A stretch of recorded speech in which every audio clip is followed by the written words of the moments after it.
This was the first time I'd seen my dad cry in my life. It was May of 2010, working my summer job as a lifeguard, living at home with my parents. And this day happened to be just one of those days where it seemed like everything was going wrong.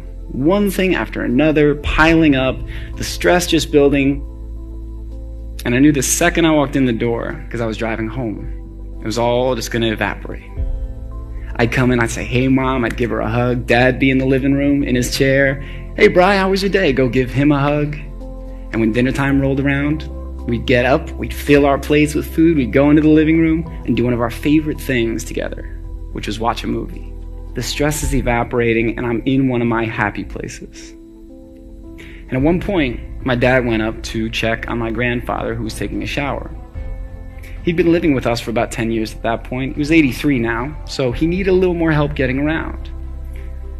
So about a minute after Dad got up, we're sitting there, peace, silence, and serenity.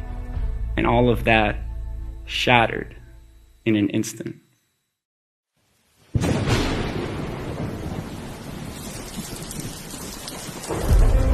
Before I knew it, I grabbed the cordless phone and I was running up the stairs. I turned into the bathroom, and when I got in, I saw he had pulled his father's naked, still dripping wet body into his lap and was holding him. My grandfather's arms were draped back, his head was back, his mouth was open. And when all the emotions were rising, it was like my mind split down the middle.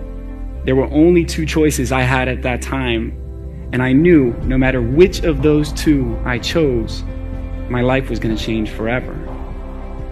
I knew that in that moment I had a choice between action and inaction. Have you ever been at a time in your life where it was so crystal clear that you had two choices? For you, it might not have been a life-threatening emergency. For you, it might have been that moment when you finally said, "I'm done and I'm walking out." You said, "I'm leaving this job. I'm not staying in this unhealthy relationship." When you finally decided to say, "I love you and I'm ready for this." When you finally decided to look in the mirror for yourself and say, "Today is the day and we're doing it." That day, I decided to take action. So I said, "Dad, we need to get him flat. Mom, here's the phone, call 911, tell them where we are, tell them what happened." We lift my grandfather's still dripping wet body naked out and lay him flat on the ground. I know I need to check his vitals, so I come down. I put my head by his mouth to listen and feel for breathing. I'm looking down the plane of his chest to see if his chest is rising and falling and rising and falling. And then I take my two fingers to his carotid artery to feel for a heartbeat.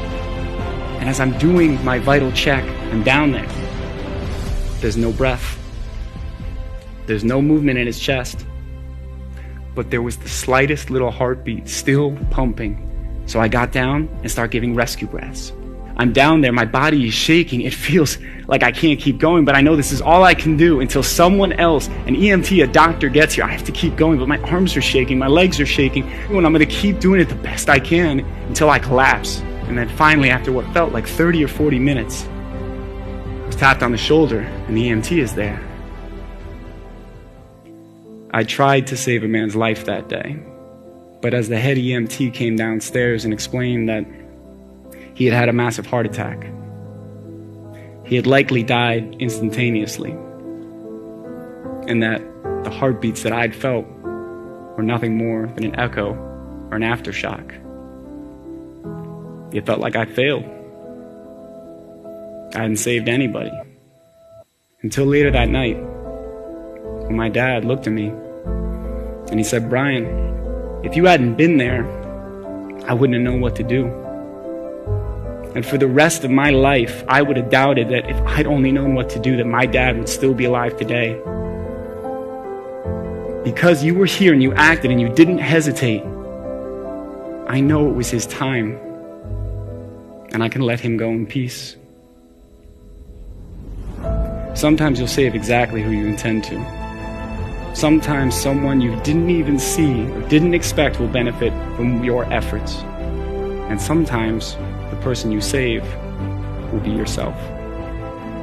And I learned one of the most important lessons I've ever learned. You never know whose life you might save by choosing to act.